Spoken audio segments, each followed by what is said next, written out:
guys, today I'll be reviewing the Gentex Commander 3. So here's the fire alarm itself, and this cover plate comes off it.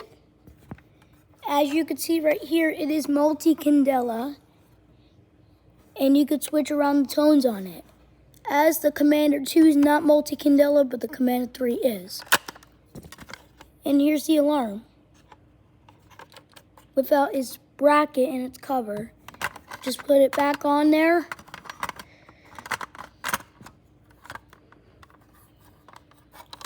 Just put it back in there.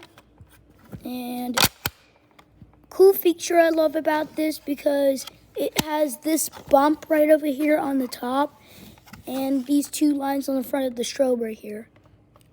And it's a GEC 324WR, and that's it.